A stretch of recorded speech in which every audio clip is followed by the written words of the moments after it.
What's up, you guys? Welcome back to another episode of the Staying Christian podcast. I am your co-host, Gavin, and I have with me his other co-host, Eli Chamley. Today, we have a special episode where we bring on Gavin's father, Stephen Hobbs, the manliest man. Oh, the manliest. The manliest man. And the reason we brought him on is not because he has a giant gray beard and looks like the manliest Handsome. man, like he just came out of like chopping wood. He and looks such.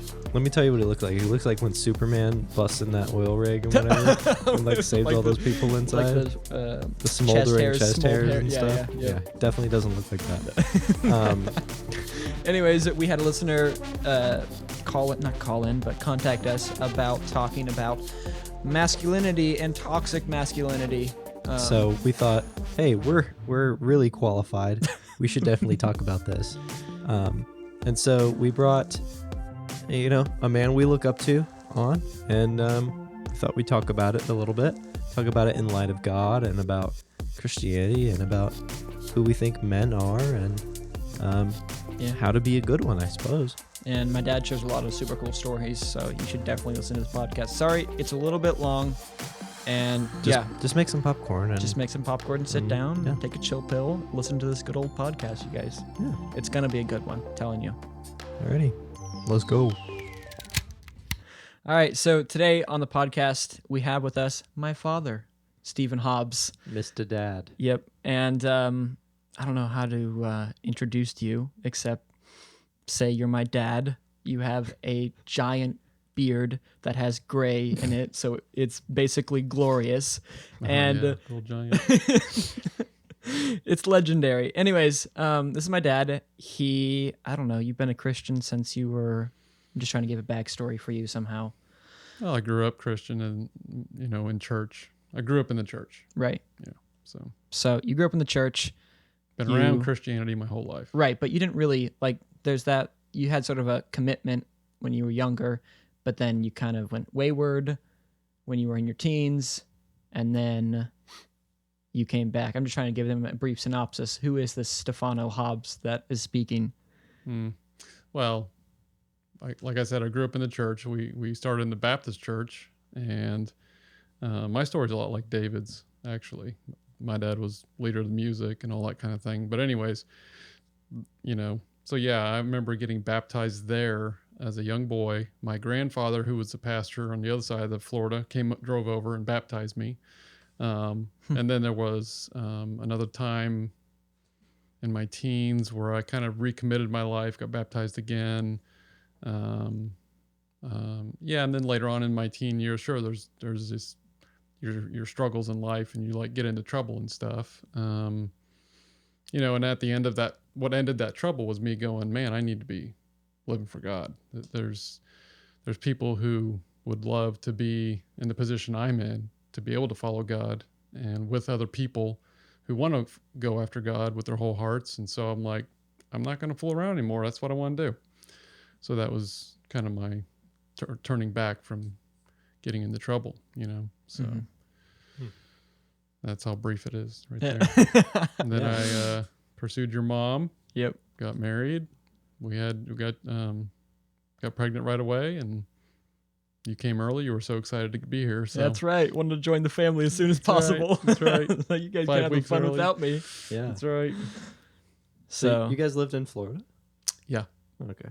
Yeah. I grew up there until I was about 14, 15, somewhere in there. Cool. So this isn't like our normal podcast episodes where we do like the whole becoming Christian thing and ask people a bunch of questions. Right. So I'm like having to stop myself from oh wow, here's all the things. But we had someone ask us a question, asked us about doing a topic, and so we decided, let's get someone that we think is a little more accomplished in the field of this question than we are. And so we brought Stephen in. Right. On request. So today's topic, as you guys saw from the title, is masculinity.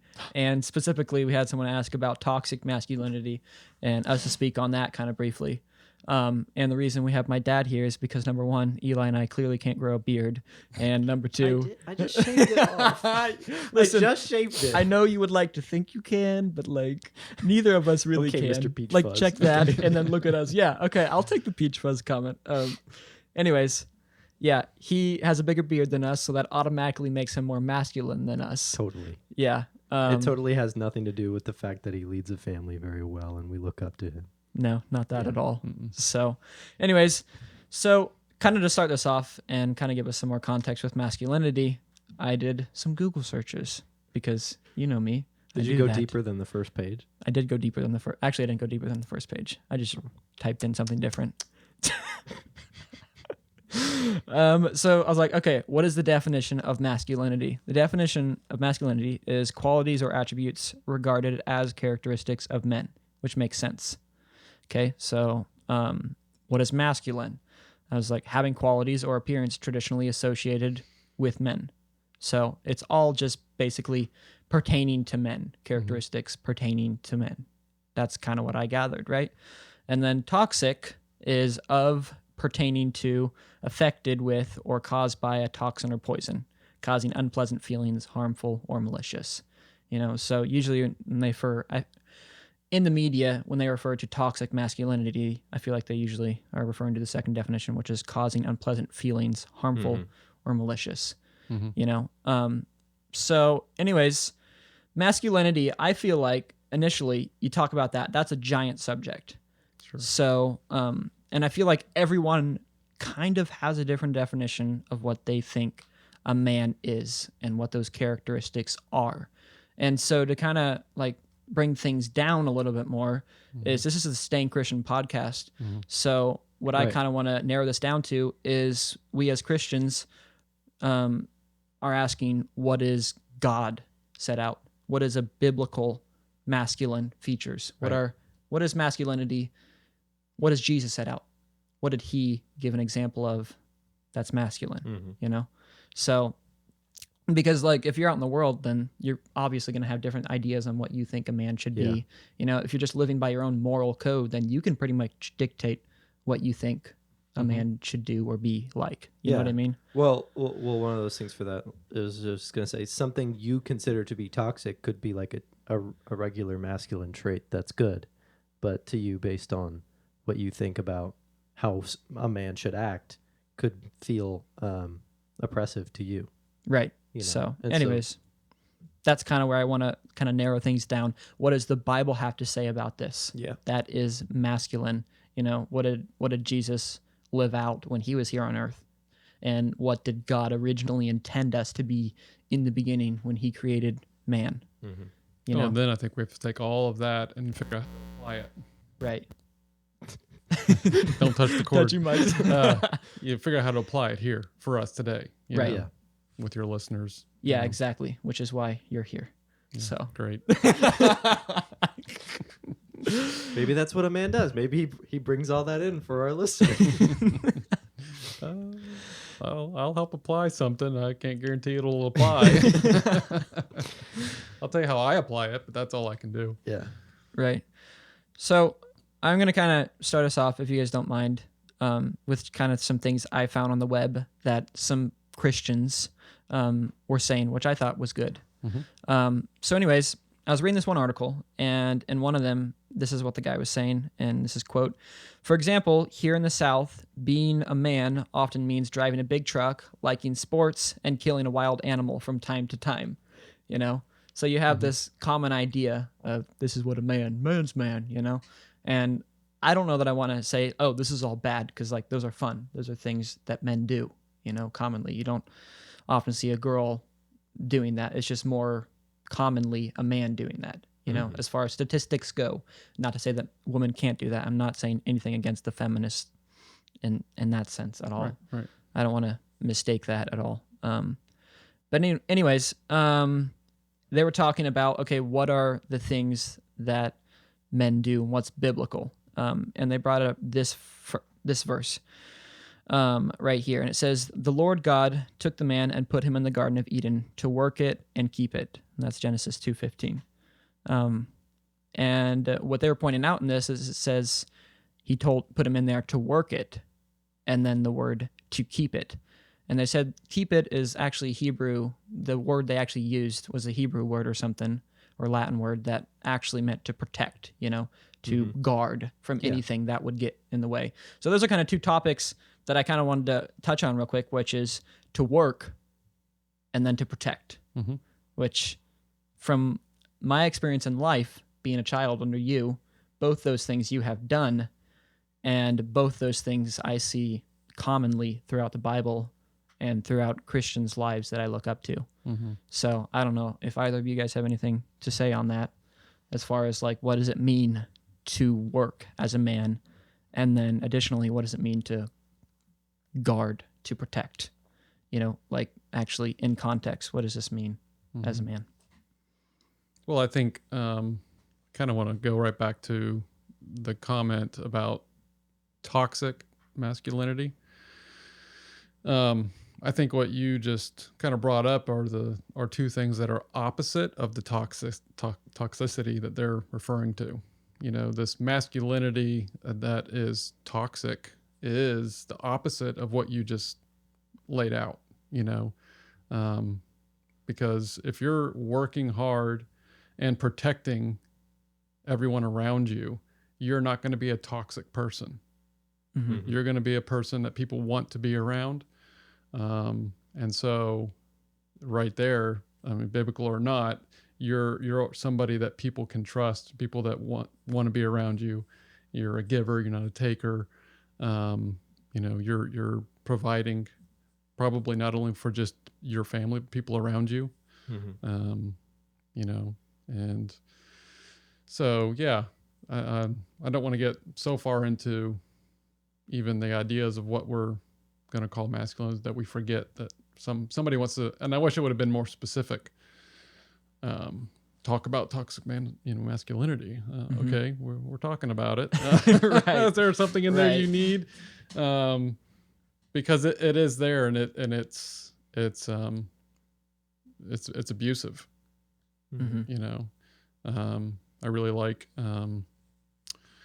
I really like how Brant, one point, and I know you've referenced Brant here before. Yeah, our listeners know. In fact, isn't his new book about masculinity? I think it actually is. He was talking about, it was like writing a bunch of advice for younger men. Yeah. I don't think he has a title for it yet, does he? Probably not. Not that I've heard, but at least at the end of this, we can refer people to get that book. Yeah. I don't think he's released it yet. No, I don't think he's working on it. He's Yeah. still writing it from what I heard. But yeah. Anyways, he talked one time, and I think it was with one of those, the singer that 10th Avenue. Yep. Mike Donahue. Yeah. And they were talking about society and everything, and just how Brant just all of a sudden just kind of brought it all down to the fact that, our culture is sexually abusive because it's forcing it on us. So as young men coming into masculine defining times in your life, you are being,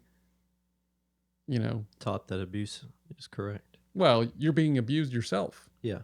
And so, what you see is what you're going to do. What you hear as, quote, normal, you're going to impose on other people. Right. And so that's the part that I want people to know that, that's the toxic part. Everything that you're surrounded by very well could be part of that toxic system. You're being manipulated by, really, I think it boils down to greed. People somehow will benefit from you doing whatever puts money in their pocket, whether you're looking at their stuff or buying their stuff, listening to their music or whatever it is. I don't know, because I avoid all of that to the best of my ability, I'm too busy working hard and, trying to protect my children and people around me. So yeah, I want to get that out there and go, to me, it was a light bulb moment. I'm already 41 years old. I'm not in y'all's position anymore. Of growing up, coming into manhood, and during this time where so much stuff is at your fingertips. I mean, the world is at your fingertips, and that requires even more discipline than the discipline that was required from me at your age. Yep. And so, As far as masculinity, and I don't know, we could talk about work, but I think everybody knows what work is. It's hard. Mm-hmm. It is hard. You got to put in years. You got to put in days, and I don't know. When I grew up, I didn't know what I wanted to do. At one point when I was younger, my dad was a police officer for a while, and he retired. But he was a police officer, and I thought, oh, I'm gonna be like my dad. I'm gonna be a police officer. And he said, no, you don't want to do that.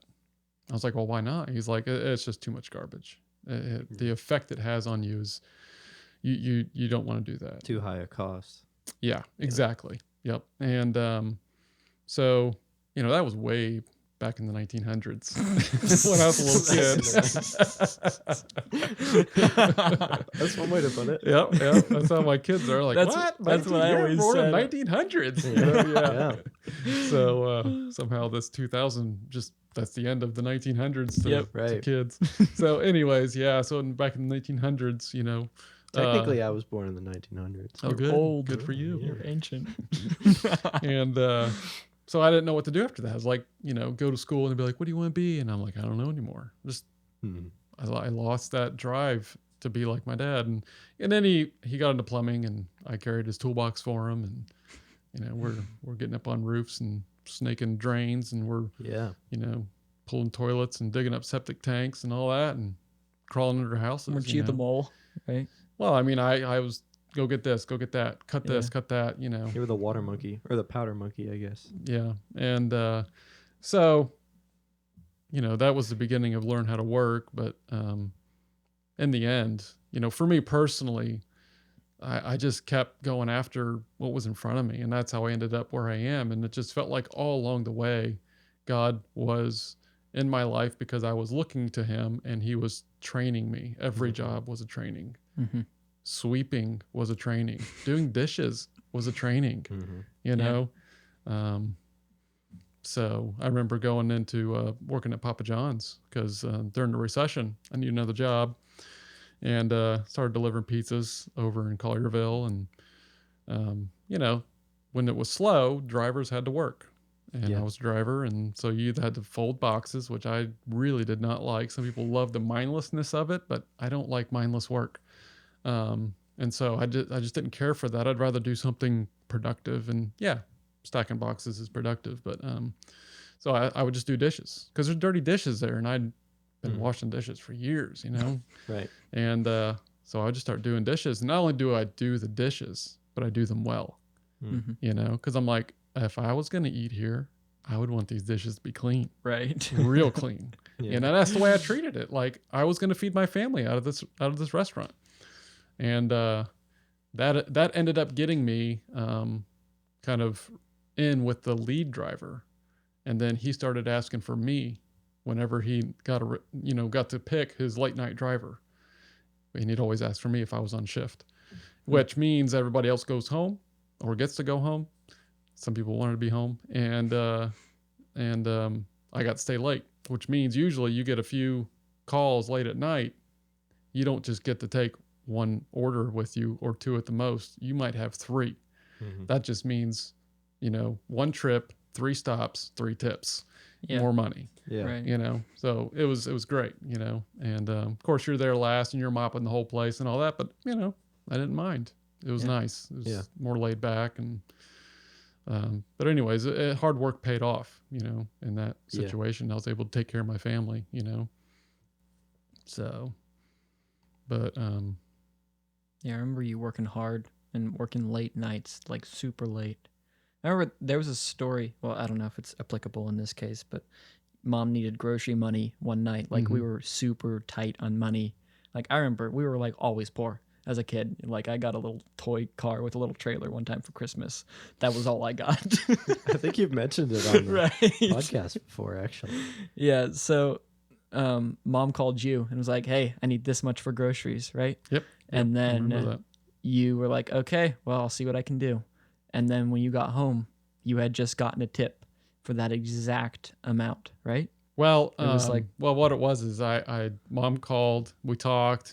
She's like, I need some grocery money. I said, okay, how much? I think she said like $62. Like she had an exact amount. Yeah. And I was like, okay, well, we'll see how the night goes. You know, I was probably out delivering when she called. I went in, and when at the end of the night, you have to cash out with your manager and give them all your receipts, and you carry petty cash. You have to turn in the petty cash. So if anyone pays you, you can change it out. And Right. it's $20 cash. You can petty that out. Gotcha. So anyways, I turned everything in, did all the receipts, and he's like, here you go, sir, $62. And I was like, are you serious? He goes, yeah. And the manager and I were really we got kind of close. We love to just chat and talk. And I said, you would not believe this. I said, I just got a call from my wife tonight that we needed $62 for groceries.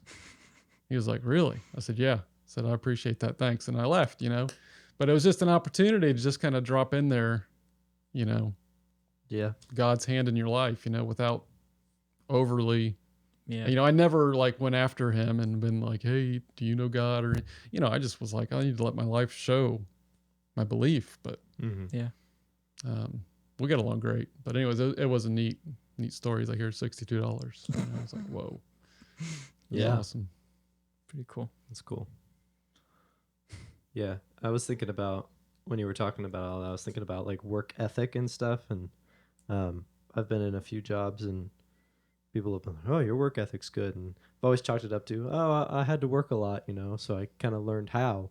But, you know, it's not to like put anybody down, but there have been some people that I'm like, they just don't know how to work. And it's not like, oh, they're just horrible at everything they try to do. But like, because of how I was raised, I was taught a certain way to work. And it's like that thing, the job is the priority. And, you know, anything else is just not, put that down, you know? Mm-hmm. And so I was thinking about that. And it's like, when you have something you're providing for, like your family, it's more responsibility for you to be working harder. By working harder, you're putting all of your focus on getting that job done and doing it well, so that your people you're working for can see how hard you're working and give you better rewards for it. Yeah. Yeah. I know for me, you know, I've been around the Bible my whole life. And so some things that always kind of I held in front of myself kind of as a tenet is, you know, work is unto the Lord. And then, you know, just the whole thing of the greatest of all is a servant. Yeah. And so I just kind of combined those things and went, well, I'm going to work like I'm working for God, like he's the boss, and I'm going to serve the people I'm working for. And so I've just kind of just kept that in front of my mind. And so in the end, when I'm at work, I feel like I'm not just there because I'm working for God, but I'm actually serving the people with the talents he's given me. Because if you look back when the temple was being built, they would say the Holy Spirit would fall on these people, and then they knew how to do the work. They knew how to be a mason. They knew that, you know, the Spirit would fall on them. They would be able to do the work, you know, that was needed. And it was a incredible work of art and craftsmanship, you know. Everything's covered in gold and all this stuff, you know. I mean, it was just incredible. So I was just like, oh, wow, okay. So the talents and the skills we have are a gift to be shared and given. And so if we're working under God with those spirit or led or given or whatever gifts, then we are working under God and serving people as we work, no matter where you are, whether it's McDonald's or delivering pizzas or sweeping the floor, anywhere, you know, you can find value in it, you know? Did it like change anything at all for like how you worked when you started having a family from when you were a single guy? Did that change at all for you? Well, I think not necessarily. I mean, I was in a situation where I guess I was married when I switched my job from landscaping to carpentry. I don't know. I mean, you know, it's just, you know, I went from single to. It was just something you always did, just always working, and it just never really. I mean, I grew up in an unusual situation where we were constantly called on to work and share those talents. And so because I worked that way already, yeah, it's just you just keep on working. You know, we had a lot of work. There's always this like upward trajectory in my work skill sets. I was constantly learning, constantly moving on, and so I can't really relate to the kind of job where you kind of master it and then you just keep doing it over and over and over. Maybe you feel that way with your job. I don't know. But it's always been something new. Like, okay, now we got to do this. Okay, now we got to do that. Okay. Just like problems and new things and pushing our abilities. And so, I would say it probably affects me more now than it did when we first got married, actually. I think now I'm getting older, 41 years old, and I've been around construction a lot, and you see the dangers of it. I've had my own close calls, and you just start to think, okay, you think more about the future the older you get, and like, do I want to be doing this my whole life?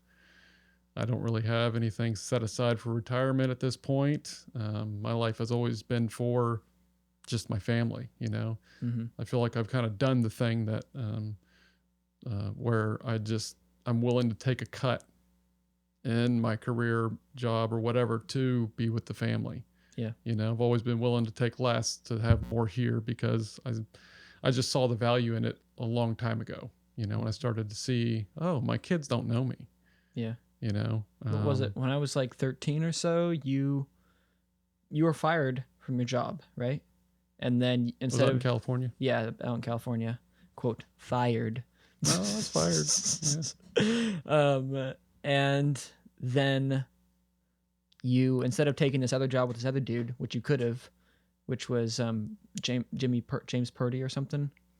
I worked for Jamie. Right, Jamie Purdy. But you could have gone further with it and made more money, but then you decided to start your own business. Oh, right. And actually just stay home with us, which was like major because before that, we saw you, but it never was as much as you being right out in the garage. And Mom's like, I'll go tell your father. And I'm like, oh no, he's right there. The principal's in the garage. I don't have to wait for him to come home. Yeah, exactly. That's right. Yep. Yeah. Maybe Mom will forget. No, Yeah. Mom never forgot. She just opened the door. Steven! That'll do it. Yeah. So working, protecting, there's the whole protect thing. And I feel like there's some like dominance quote things that come along with that people commonly refer to men.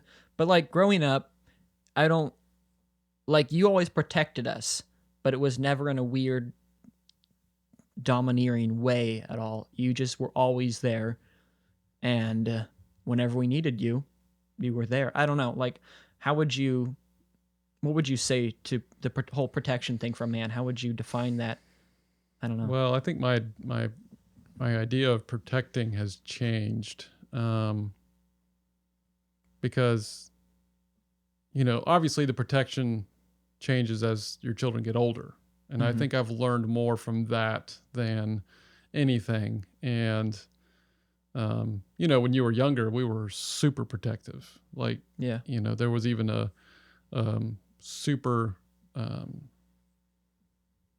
we were super stringent on any outward influences, yeah. So much so that we're like, okay, that was a little overkill, taking Spider-Man away. Yep. Was, a little overkill. You didn't take Spider-Man away enough is what happened. Because we just saw it as a threat as opposed to seeing how you did with it. Mm-hmm. We just went, we got to protect him from the thing, as opposed to how does this affect him? Mm-hmm. And does he need to be protected from it?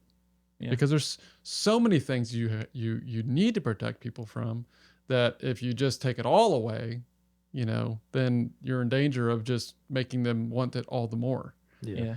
And but I think everybody's different. Each child is different, and the way you protect is going to be different.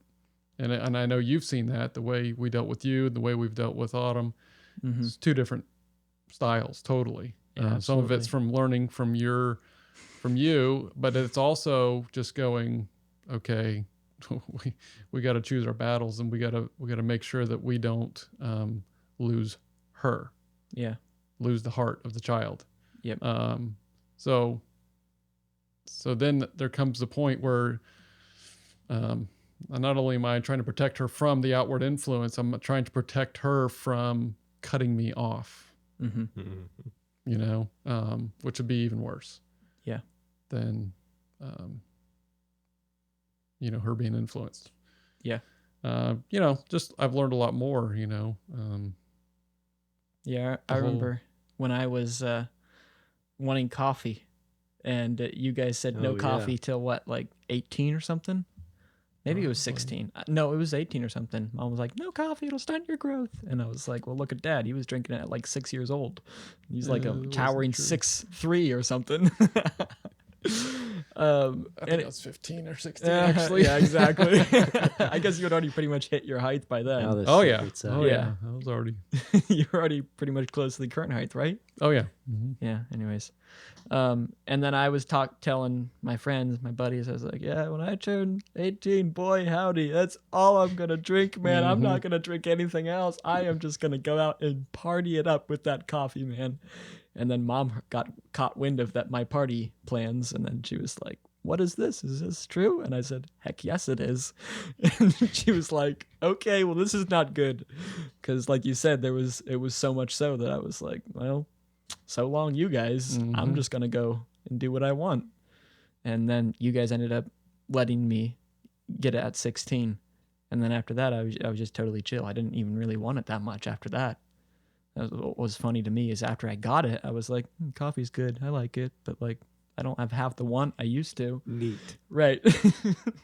Yeah. It's almost like the protect idea. I almost want to put out the idea that I don't need to protect you or any of the kids at home necessarily from some things as much as I need to protect you from going through it alone.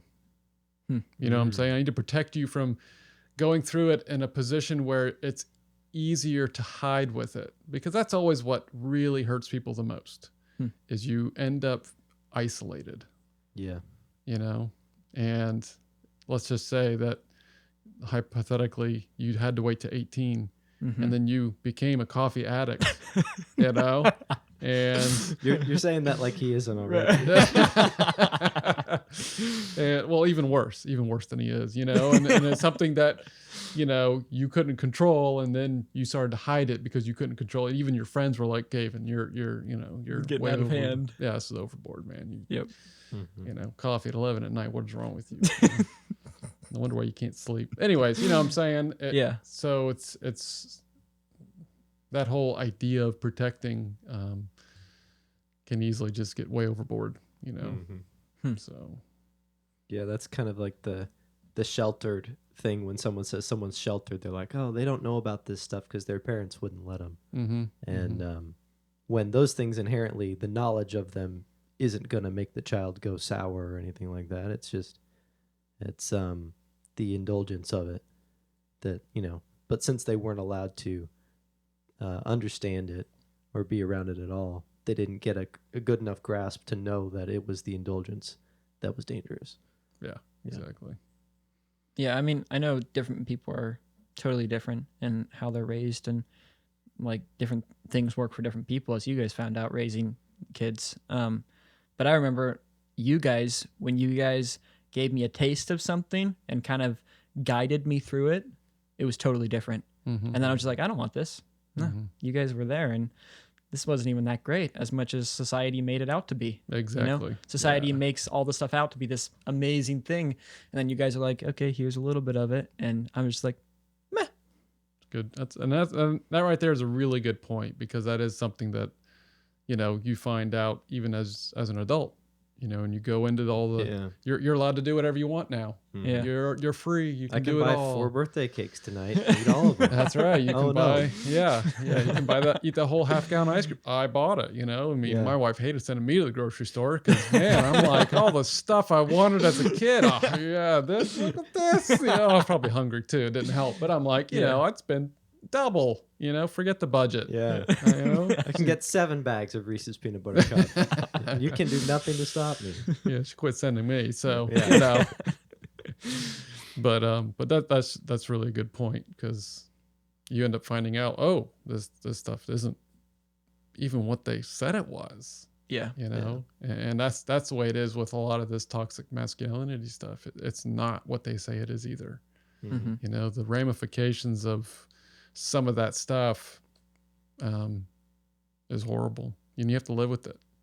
And I had enough in my little bit of trouble stuff to, you don't think about that when you're young. You don't think about down the road, Right. how of all these people that you're around or you're dealing with, who's going to be around? Mm-hmm. Is that person going to marry your best friend? Is that person going to marry your other friend? And then, 20 years down the road, you still see that friend. Yeah. And it's like, oh yeah, well, isn't this awkward? Yeah. Right. So there's just a lot of things that, you don't think about. And I think about it now because I see it. I've been around it. I've got old friends, Mm-hmm. And so it's like, okay, wow. Mhm.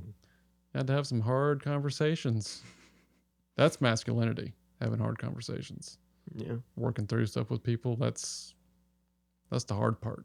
Mhm. Not just, getting what you want or getting something that you want or you think you want.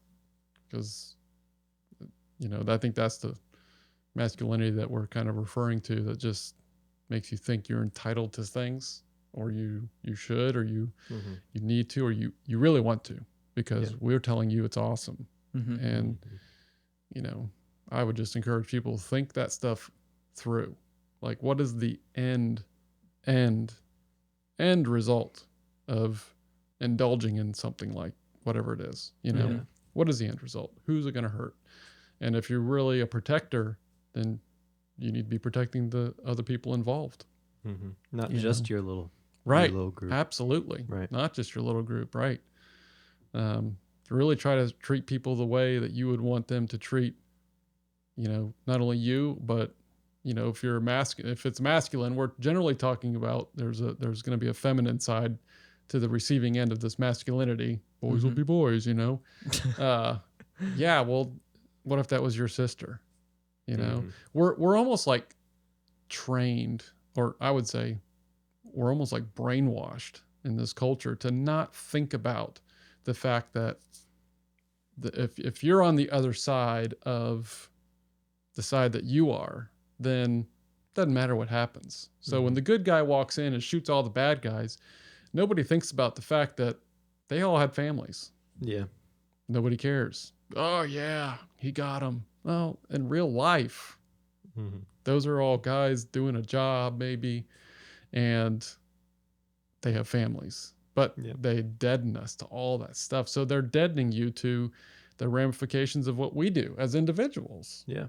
And so it's all in the name of whatever. Rah, Yeah. rah. In the name of do what you want as long as it feels good and doesn't hurt anybody. Yeah.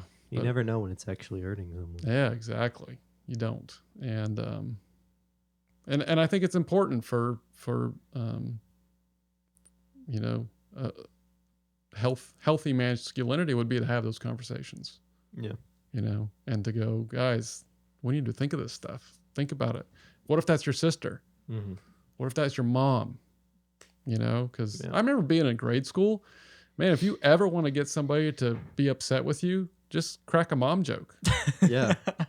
You don't Yeah, talk really. about people's moms. Yeah, for man. That would be, those are fighting words. Yeah. Like that was throw down. We're going down here. Yeah. You don't say that about my. Of course, there's tons of bad jokes for moms, but Sure. man, that pushes people. That'll do Even little boys, little kids, man, they'll come unglued. Mhm. Don't talk about my mom like that. Right. Yeah. So. Even when they go home and they throw a fit and treat their mom with disrespect. Oh it yeah, doesn't right. matter. Well, no, that's because it's all about getting that candy or whatever, Yep. And the cookie, she won't give me a cookie. It's work it. But man, Oh, yeah. but when it becomes somebody else from outside, it's innate. It's inside. You Mhm. will protect your mom. Mm-hmm. So So you mean just like thinking of other people Like, what if it's their mom, or what if it's their sister? You mean? Well, I'm just saying when you are going to, well, just look at the effect that you're going to have on people, and just try to treat them like you would want someone. It's always like treat someone how you want to be treated. Well, Yeah. I'm also going to extend it to, treat this young lady, this girl, as like you would want your sister treated, or your mom treated, or your grandmother treated if it's an elderly woman. Categorize it in your mind in a way that, that's how you should also be treating people. Creates empathy. Yeah. Yes, that good. Yeah, exactly. Yeah. I would say for me, the hardest thing I've had to acquire over the years is empathy. I was a very non-empathetic person, very judgmental, very opinionated. Like, oh yeah, whatever. Get Don't over look at me, it. Eli. Yeah, he was. Get over Well, no, it. Change it. I struggle with the same things. Mhm. Yeah. And the thing that changed it was being around people that I loved, and you could see firsthand, oh, all these things I thought that you could just do, not everybody can do. And even if you could just do it, it's not even the best thing for this person. And so when you really get to know people and you really start to care about people and take on that protecting role, when you're to really protect people, you really have to know them. You really have to care. And so when you get in and you choose to love and you choose to care and you choose to be there even when it's hard and really understand the situation, you really start to go, oh wow, I didn't know anything. Yeah. I thought I knew so much, and I don't know anything. So so I would say masculinity, just on a general note on the end of that, is just you're constantly going to be adding to it. As a man, you're constantly going to be adding masculinity, what it means to be a masculine man, to your character as you continue to grow. Right. So Continually learning how to be a man around the people you're around. Yeah. So if we're gonna talk about, what does it mean to be toxic, we're gonna encourage tonight how to be healthy, a healthy masculinity. So as you grow in your healthy masculinity, just like you would change your diet, Right. to change your health, you need to change your input to change your masculinity, because it's constantly going to change, and your taste for what you want and what you want to consume or intake or put in will change, as you see the result of what you're doing. Yeah. When you start to eat healthy and it's hard and you miss all the sugar and different things, eventually you feel better, and then you start to not desire it as much. Yeah. And it's kind of like that with, as you grow and you become empathetic and you see other people and you realize, oh, people are the most important thing. Right. The most important thing. Right. You live different. So Interesting. Yeah. Well, a lot of what we've even been talking about is like fatherhood stuff. And it's a good comparison, I think, to kind of how God is with us, being our father and being in that position, and just the way he covers us, protects us, and the work that is done for us and provided for us and all of that. I thought that was a good, I think that's an even better example too.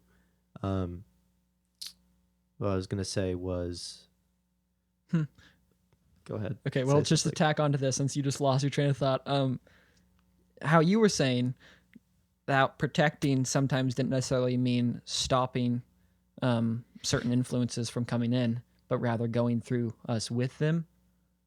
I don't know, that like when you connect it to God being our Father, like maybe it doesn't mean the bad things aren't going to happen, but He'll be there with us. Right.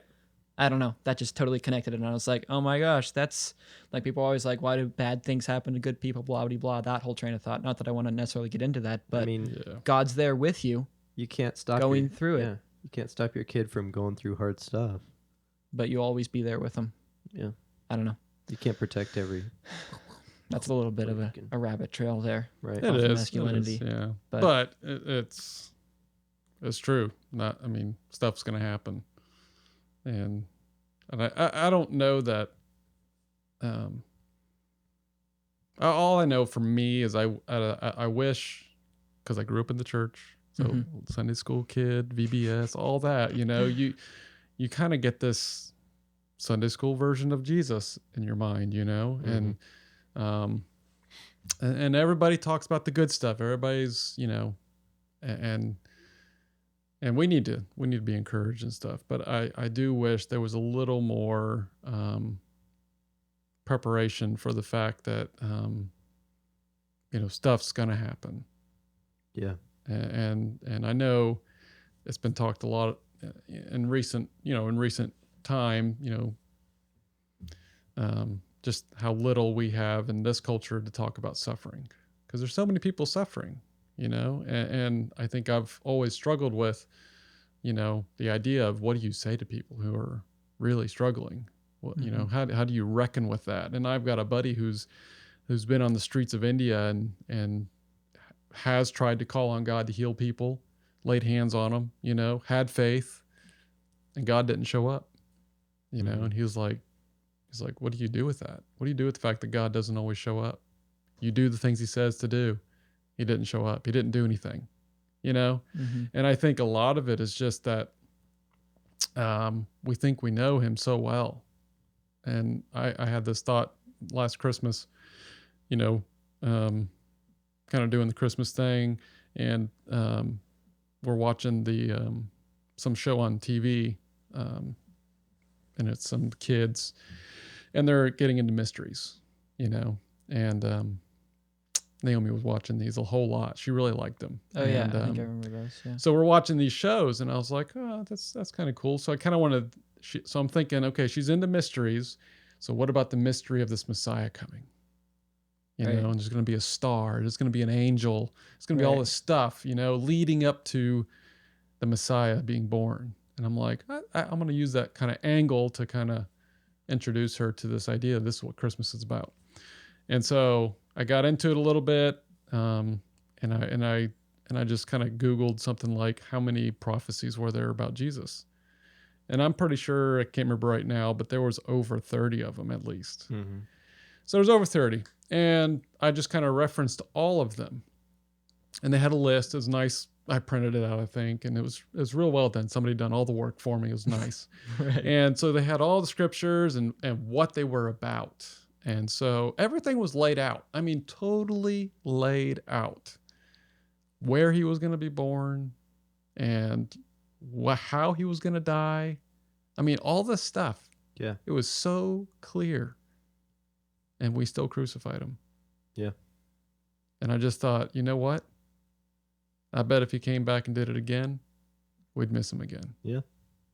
I mean, we may have more than 39 prophecies now, or whatever the number was.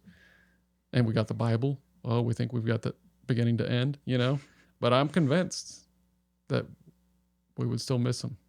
Yeah. At some level. I mean, sure, people followed for a while, but then he said some stuff that just blew their minds. And they're like, nah, no way. And I'm like, yeah, that's how it would be.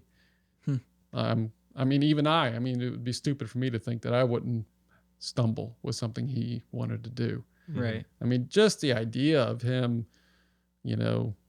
letting the lady in adultery, walk away. It was clear. The laws are clear. And I like laws. I like rules because that means everybody has to follow the rules, and it makes things nice. And hey, you're not allowed to do that. Right. No, you can't throw that paper on the ground. If everybody did that, I like all that stuff. I like order and all that. And so I know I would have been standing there being like, she needs to be stoned, because, obviously she's part of the problem here, all these people breaking the rules and doing whatever they want. That's part of the problem. And then he gets down and writes in the sand, and everybody has to walk away. And then she walks away. He just says, go and sin no more. And she's going to sin again because nobody's perfect. He just said, go and sin no more. you know. And then I have to reckon with the fact that even while we were sinners, he loved us. Yeah. And so all of a sudden, my idea of masculinity has to change. Mm-hmm. Am I going to protect the laws and the people who are the beneficiaries of the laws and the laws of the land, even the laws of God, supposedly? Mm-hmm. You know what I'm saying? Yeah. That protects my kids from a lot of things. Yeah. That protects my family from a lot of things. Protects them from murderers, from thieves, from all this stuff. That's what the laws are for, and it does work. But then here's the guy that I'm supposed to be following, just letting him go. Yeah. Because he loves him. I'm like, oh, masculinity is different than I thought. Yeah. Totally different. Right. So the rah, doesn't produce the life of God, because he was here to restore relationships. And so everything here is broken. Everything on earth is broken, And so the only thing I know to do with my masculinity is to go, how can I take my masculinity and turn it over to God and say, God, I want to use this for you, and I want you to shape this for your purpose, because that's all I saw Jesus doing, was taking our ideas of masculinity and like twisting them upside down. Like the woman at the well, talking to her was not even okay. And she was the first person that he told that he was the Messiah. And so there's just all kinds of things that was not the plan for those. The disciples were like thinking he's coming to save them from the Romans and stuff, and to be the king, the political leader. He's gonna change everything, and he's telling a woman first, like, So anyways, it's hard to define masculinity for people when you're following somebody like him, because he's gonna ask everybody to do something different, and some kids are gonna need to be protected from Spider-Man. Right. They are going to need it. And then other kids are not going to need it. And as long as the men are being the man of the family and leading and following the Spirit of God, then that's going to be exactly what's needed. Right. And in the end, you're going to make mistakes. But if you're willing to work things out and talk things out, things can heal. People can come back together over things, We had to talk to you about the Spider-Man thing. Go, hey, that was overkill. We're sorry we did that. That we see it now. Yeah, you could have handled Spider-Man. Right. It would have been fine. Yeah, I wasn't scarred or anything. Now I'm super into Spider-Man, but yeah, but it's fine. I don't see it as a problem. Yeah. I almost sent you a video about Spider-Man today. Hey, Spider-Man has some good stuff, like the quote with great power. Like, it's got some good stuff about being masculine in there. Actually. Let's be real about that quote. With great power comes great responsibility. Because when I was thinking about stuff to say for tonight, I was like, okay, what would I say about like toxic masculinity? I would say that the toxicness comes from abuse of power, because as men we have a bit of power, and we are different from women, so we do have a little bit of power thing here, and if we abuse it, that causes harm. So, actually, with the great power, you have responsibility to use it correctly, and to use it in the light of viewing other people. Yeah, and like, I don't know, like in the whole Spider-Man thing, as Spider-Man progresses, like he starts finding out what he thought was the right thing, what was masculine, sometimes just wasn't. When he was fighting crime, ends up he was fighting the wrong person, and it was actually their car they were trying to get into, and you know what I mean? Yeah. Just like things like that you think is right, and it's totally wrong. When in reality he's supposed to be helping the grandma, and then she bought him a churro, at a churro shop. I don't know. I'm just no. These are actually connecting for me. I know they sound petty, but No, it's funny. um, We just know you, and we know you love Spider-Man. We just like watching you nerd out. so Well, anyways, it's the hero's journey. It's another version of the hero's journey, you know. yeah. A lot of those stories are, you know. And I would encourage guys that, you know, we are in a hero's journey. That is your journey right there, you Mhm. know. So sometimes we have to protect people we know from not only the world, but sometimes ourselves, Yeah. Mhm. you know. And I love the Lord of the Rings version of a hero's journey because it was the only way Frodo made it was a very strong relationship with a friend. Mm-hmm. He had to make, you know, Sam was there. He Mhm. needed Sam. Mm-hmm. Yeah. He wouldn't have made it without Sam, you know. And I know for me, even my marriage would not have worked without the close friends that I had to go get help with Mhm. from, you know. And there's so much in life that's going to come at you. You're going to experience all of it. It's all going to come at you. You're going to have all the same problems everybody else has. I Mhm. mean, that's just true. Christian or not, you're going to have the same issues. But you need to just surround yourself with the kind of people that you can get help from. You know, people who are wise or have experience or whatever. You got to, they're hard to find. If you find them, hang on to them, you know. Mm-hmm. But you know, as far as the journey, it's like you're in that journey. You know, everybody wants to be a hero. The final hero. Yeah. You know, Yep. everybody wants to be, you know, and really the best heroes are the ones that don't kill anybody in the end. They let even the bad guy live.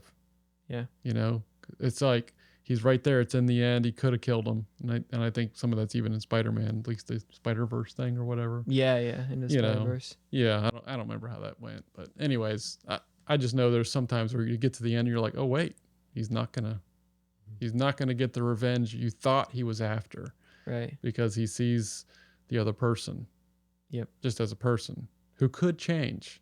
I don't know who it is. Someone said this quote. I looked it up a while ago, but I'm terrible with names and stuff. But they said, you know, the only way you really overcome evil is when evil begins to do good, or something like that. That might have been George MacDonald. Yeah, that sounds like it. Yep. You know, but it's like, oh yeah, that's a lot harder. So much easier to It's just easier just to kill it. just kill yeah. it, just end it. Yeah. It doesn't deserve to be alive, you know. Mm-hmm. And as a man, that's a position that we take a lot in life. You decide sometimes whether something lives or dies. Hopefully not a person, but you know, I had a dog that got ran over as a teenager, Mm-hmm. and she was hurt bad, and I had to put her down. I had to make the choice. It's better for her to be put out of her misery. You know what I'm saying? It was Mhm. easier, you know, to just let her go. And then I had to end her life. And that was terribly hard, you know, but I knew it was the right thing. And sure, you could do something now with surgery, and I didn't have $10,000 laying around or anything, but Right. in the end, that's a little different than evil. But you know, there's value in that other person, Mm-hmm. you know, and there's always hope. And then there's the fact that Jesus loved you while you were a sinner.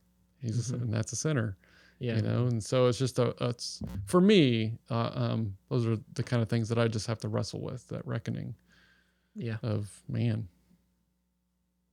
what does it really mean to be a man of God, you know? And or really, how do I just be like Jesus? Right. It's really that simple. Like, how do I be like Yeah. him? Because I don't think he'd pull a trigger. Yeah. You know, because he loves that person. So if I pull the trigger, I just shot somebody he loves. Mm-hmm. And how would I react if somebody killed somebody I love? You know, Yeah. it's like, So, so much responsibility, but yet I just go, man, I've just got to be led by the Spirit. Yeah. Right. I love that scene in The Chosen where he's sitting with Nicodemus and he's like, you hear that? And you can kind of hear the sound effect of wind blowing through the trees. Subtitles say wind blowing through trees. He's like, what do you hear? He's like, the wind. He's like, do you know where it's going or where it's coming from? He's like, well, no, of course not. You can't even see it. Yeah. It's so awesome if you think about that. Mhm. And then if you're ever out on the water and you're trying to watch it on the water, and it's just no explanation. I'll be out there fishing, and 1 minute the boat's going one way, and the next it's going the other, and you kind of get frustrated because you're like, man, I'm trying to stay here, and just you're trying to do the motor thing, and and it's just all over the place. You're like, oh, come on, and you're trying to. I can't fish with one hand. Come on, So, but that's the way God is a lot. And it's like the only hope we have is to just get close and listen to him and know him, know the voice, know his ways, Mm-hmm. and then your masculinity will become something that people will want to be around, Mm-hmm. look up to. And, so almost like for me, the greatest thing I could do as a man would be to, help people.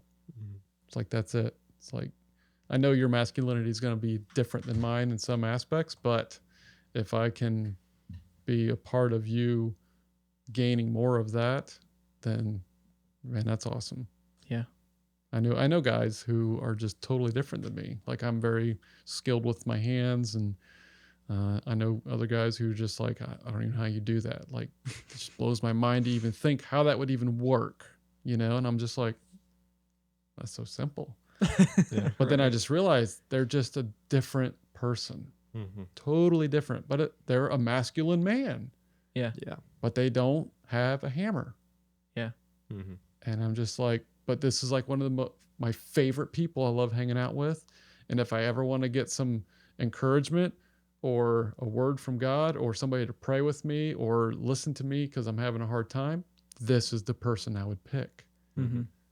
Not this other guy just because he knows how to build cabinets or something. You know what I'm saying? Yeah. It's so different. So it's so hard to categorize it, put it in a box, because God has got so many different people that he uses, and the body is so diverse. And I think the problem we run into is when we think that we know what something should be, or we think we know, Mhm. Oh yeah, that's definitely how the body works. Or oh yeah, that's definitely how that should be. Or who Bigger that, than a box. yeah. And it's just like, you'd miss them. Telling you. Yeah. We're still learning how the human body works. Yeah. And then we think we've got the body of Christ figured out. I mean, it's led by, if the head is Christ, then I think it's Oswald Chambers, I think. He always said how Christ is like the ocean. And you can go to the seashore and you can see a small portion of it, but then there's depths of him. Yeah. And it's like we barely have even begun to know what's in the bottom of the ocean as humans. We know more about space supposedly than the ocean. We know more about the surface of the moon than we do about the ocean. Yeah, and it's right there. Yeah, it's right here, and yet there's so much of it, and it's so if that's the correlation, and that's the head of the body that we think we know so much about. I think we're wrong. Yeah. And we're still figuring out how this little thing works. right. And we publish books every year or so about here's what we know about the human body. So And we have to change this because we didn't think that was needed, but now we do think it's needed, and things change. There's this book on my dad's bookshelf that's got like the tell me why this works this way, and I flipped through it, and I think it was published in 1980 or something, and I'm like looking at it like, that's not true. We don't think like that. That's not what that is anymore. Yep. You know? So anyways, it's it can be a little daunting that there's not a whole lot of necessarily like defined lines, because I think some people love defined lines. And I'm sure you can find enough defined lines to live by. But it's exciting that he is so I don't know, so deep. So undefinable. Yeah, undefinable. Never can be explored all the way to the end. You'll never get to the end, of who he is and how he wants to do things, So. Right. Yeah. That's good. Well, I don't even know that we need to say anything else on that then. Because Does that cover all your little bullet points? All my bullet points like.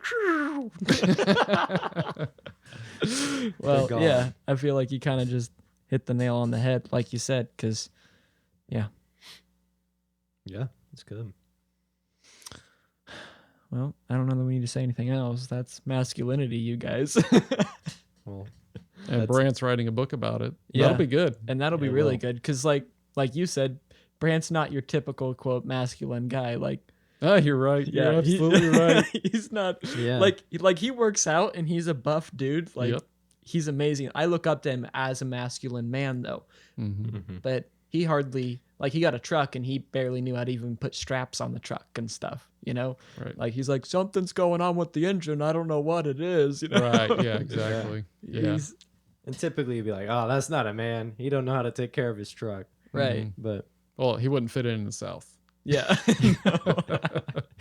yeah, I mean, I really look up to Brent Hansen, and I see him. I'm like, okay, that's a spiritual man, Mm-hmm. and that's how I know he's looking for the right things.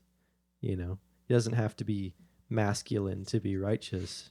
You know, in a way, but I do think that under the guy's masculine, it's like you were made to be masculine, Mm-hmm. and I guess righteous masculinity is spirituality. You know, in my opinion, I think. Yeah. I love how Brant will just kind of just insert these little things. Mhm. And I always tell people, you know, if you want to listen to something and hear about the kingdom of God, just listen to Brant.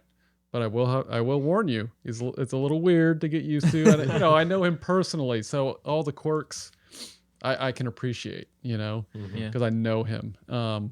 But sometimes he just drops these little things in, just drops them Little in. bombs. Yeah. Just, these little bombs. He's not even bombs so much as you want something to meditate on. Here you go. Well, like, I mean, bombs in the way of just blowing your mind. You're just like, Yeah. wait, what did he just say? Right. That, yeah. Yeah. I never thought of it that way. Mm-hmm. Like, he Yeah. recently did that with a verse. I won't go into it. But yeah, I was just like, and even he was like, I didn't even catch this, and I've been reading the Bible for this long. Mm-hmm. And here's Yeah. what I got out of it. And I was like, oh my gosh, that's crazy. Yeah, it's always nice to be giving yourself, consuming things that push you. You Mhm. know, something to think about. Like, you know, when I listen to music, I like to find songwriters who will. It's a meat to the song. You know what I'm saying? Like, Mhm. there for a while, I was listening to like Andrew Peterson. Mm-hmm. You know, you think about what he's singing, what he's saying, and it's like, oh yeah, and it gives you something to just think about. And Brand's like that. He'll like, here, just think about this, and you're like, oh yeah, wow, I've never thought about it that way before. And then you're thinking about it for like 2 weeks. Yep. Yeah. You know, and that's what I love about his show. And you can be laughing 1 minute, and then all of a sudden you're thinking about the kingdom the next. Yeah. You know, and it's like I believe like he is exactly where God wants him to be. You know, Yeah, me too. he's definitely supposed to be behind a microphone. And yeah, the fact that the amazing part about what he does is he does it every day. Oh yeah, Yeah. You know, like he comes up with all that content I can't even imagine. and I was scared to death coming has tonight. Like, this is gonna be real short. Yeah. That's what most people think, though. But yeah, you can usually get people to kind of open up if you slowly work it. Mm-hmm. But yeah, him coming up with content every day, that blows my mind. Like, we can barely come up with content once a week. Yeah. You know. Yeah. And I love his picture of masculinity that he teaches or shares. Because he's told us how he's gone to like schools. He gets asked to go and speak places, you know, and Yep. he'll go to schools and for people who don't know, you know, he'll put up a picture. I'm pretty sure he'll do a picture of, you know, an actor or whatever. And okay, who thinks this is attractive? You know, girls. And oh yeah, woo, you know. And Yeah. then he'll put a picture of a fireman carrying a baby out of the fire, burning house. Who thinks Mhm. this is attractive? They think that's even more attractive. And I think he does that for the boys. You know, guys, look. Listen to those girls. I mean, the females say that the Yeah. firefighter is the more attractive one. Yep. Mm-hmm. Yeah. That's what they're looking for. That's what they're really looking for. Mm-hmm. A protector, you know. Yeah, someone who will sacrifice his life for others. Yep. Don't firefighters more often die in fires and such? I'm Like pretty sure it's a dangerous crazy job. the Absolutely. amount yeah, of it's deaths real. of firefighters. Actually, I remember hearing a statistic on that. Yeah. I remember we were coming back from our mountain trip that they took me on for my bachelor party, whatever. And I guess it was just you and me, and I guess Brandon was Yeah. asleep. But we were talking about, I don't even remember exactly, but we're talking about like, oh, you know, I was this way, and there was a way I was with girls. I was like, I wanted a girl to save me from my problems and Mm-hmm. whatever. And then eventually I realized, you know, like they don't want a man who can't take care of himself. You know, they don't want a man who won't be responsible, who won't fight to take care of them, who won't provide, protect, and what was the first thing? It was Serve. right? You know. Yep. And That's good. that's built into them. It's not just something they prefer. It's something that they feel like deep inside that they need, they want. And so it wasn't obviously that realization that made me change. I figured out later, oh, I just wanted someone to save me from me and how I wasn't good at any of those things. And yeah, I remember having that conversation and I was like, wow, I didn't think about it like that. Yeah. So what are the things that are helping and have been helping you guys with your masculinity today? Like you guys are current. This is current for you guys, you know. What would you say You're to flipping the the guys? tables Oh, here on the yeah. interviewers. He's got the What is he's got happening? the whole I got the mixer. board. I got the board. I will turn you off if I don't like your answer. No. So, you know, this is Staying Christian. You guys Right. probably have a young audience, We hope. you know. Yeah. Or It's like half younger. and half. It's like older people. Well, I've covered the old guy part now, so Yeah. I was trying to cover the Yeah. young, you know. So really, I mean, you know, what has helped and what is helping you guys, you know, because you just made a really good point. Yeah. Well, I think some of that stuff with me was God definitely kind of hit me over the head, and you know made me realize that you know the way I acted for myself was all for myself. It wasn't for anybody else. It wasn't. I wasn't actually considerate of anybody. I think that was actually where I did because I grew up in a Christian household, I guess, and I was around churches and stuff, and it's like, yeah, this is great. I believe this and whatever, but I never took it to heart or anything. But it was like my transformation into like realizing that as a guy, you know, I have those things too. I have those responsibilities. I have not only to myself, but to my family and all of that. So it was actually a key part of my come to Jesus moment to actually realize that what I did affected other people very greatly. And I'd say that's an important step, is realizing that. Mm-hmm. You mean like what are things we're doing or influences we have in our life that are helping us, or Sure, what yeah, is right, yeah. Like, how does Gavin make it? that is That's barely all, make it. that's all you can share is your Yeah, own yeah. experiences, Yeah. and you know, I'm speaking from mine. And Absolutely. I mean, I live with two other guys. Yeah.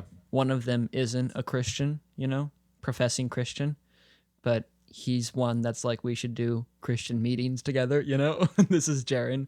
Our listeners know. Yeah, and you know. yeah, he just hasn't committed. He's Right.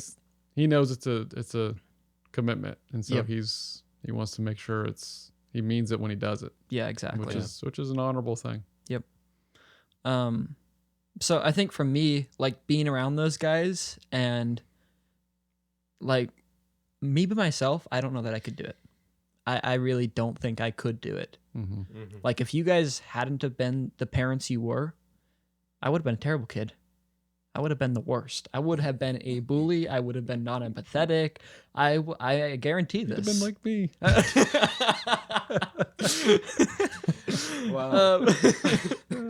But no, I think I would have been worse, honestly. Mm-hmm. But having guys around me that either say, "Nah, man, that's not right, you know, which they have, and I've been like, arrow to my heart. Yeah. You don't like being told when you're wrong, Right. you know. And having people in my life to speak into it has been critical for me. Yep.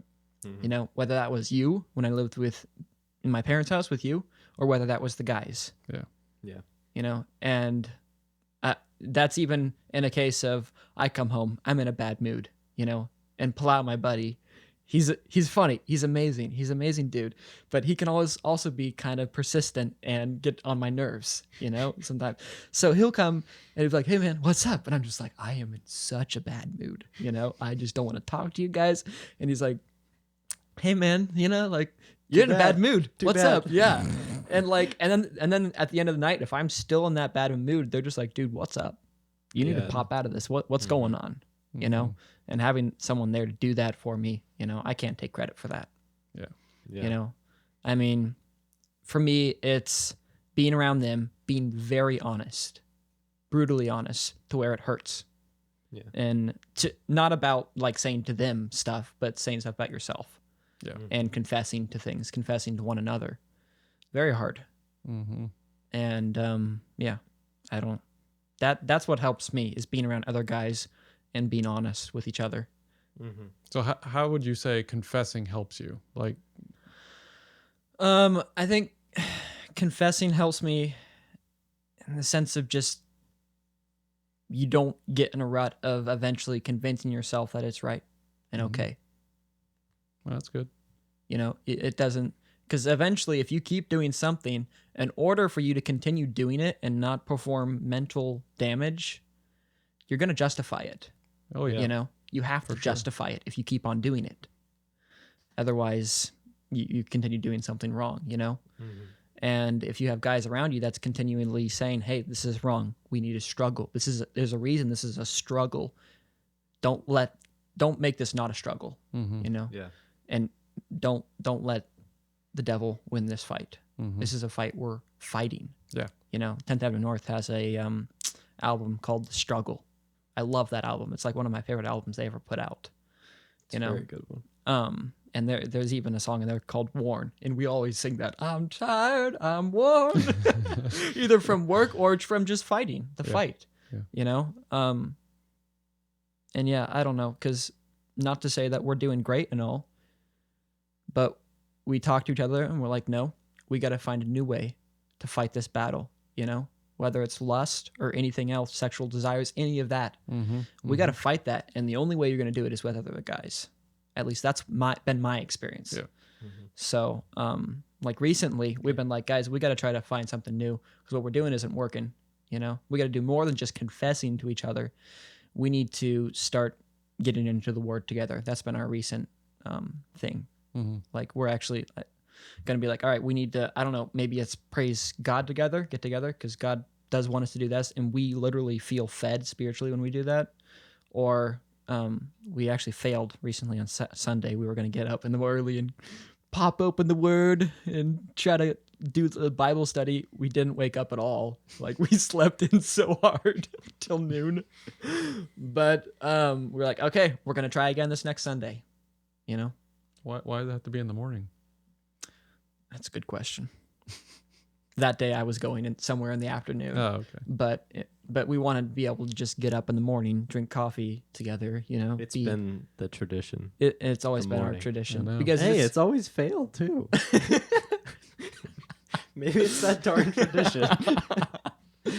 because it's sometime everyone's available, Mm-hmm. you know. So there's no leave that excuses. afternoon open for ourselves. It's a good question, honestly. We could do it in the afternoon. There's really no reason why not, except that people generally plan stuff then. But anyways, that's what's helped me getting with other guys. No, I think that's important. Yeah. I know for me, when I was younger than you guys, I'd always hear from the pulpit, you know, God will never tempt you more than you can handle. I was pretty well convinced that was not true. Shortly after becoming a teenager, I was like, I don't think that's right. Sure. Yeah. I don't know what's wrong with that verse, but I don't think it's true because I'm not able to handle this. And I'm sure there's other people out there feeling the same way. And I think It's because we're not told to do more than just deal with it on our own. You know, everybody wants to tell you how to, you know, claim, you know, tell Satan to go away, say in Jesus' name or whatever. I mean, there's all this stuff, and I'm sure it does work for people. But I think a lot of it is just I chose to let it. And I wasn't strong enough. And I knew to pick up the phone and make a phone call, but I didn't. You know, and you can just sit there and be like, okay, God, if you won't want me to do this, have one of my friends call me right now. You know? Yeah. And phone doesn't ring. You know? And, well, I guess whatever. You know, Right. you just, you kind of justify it a little bit. Yeah, You know, I gave God a chance. He didn't take it, you know? Right. Well, maybe your friend had the thought and didn't do it, or who knows, you know? But either way, I would just encourage guys to remember it's a fight, like you said. You know, so much of our life in America is sitting down and watching somebody else do all the fighting. You know, go to the big screen, watch the good guy win again, let them do all the fighting, and then go do whatever we want. You know, and feel like we experienced a warfare when you really didn't do anything. And so, you know, I think I needed more help when I was younger than you. You know, I needed more people in my life. And so much of our world today makes it very difficult to do that. You know, you're fortunate to live with those two guys. Right. I really and am. You know that. Yeah. And then I was fortunate to have some of the friends I had who were willing to just stick with me and be like, this is the way you made me feel. Yeah. And I'm like, well, I didn't mean it. This is the way you made me feel. I didn't mean it, so it doesn't matter. And they're like, this is the way you made me feel. And all of a sudden I realized, oh, That's the way I made you feel. I made you feel that way. You're more important than me at this moment. Right. Yeah. Excuse me. Man, why did it take you that many times for me to care? Yeah. Yeah. You know, those are my best friends. They're still my best friends. Those guys who just like, hey, Right. why do you think that's reality? Why do you think that's okay? Yeah. You know, yeah, you think this is the way you came across, but that's not the way you came across. Right. And I'm like so thankful when those friends speak up, you know, because I can't see it. So many times I can't see it. Yeah. And then I have to have mercy for the others who can't see it, who are around me. And I'm like, oh my gosh. Yeah. But I was there too, and I'm still there sometimes. Yeah.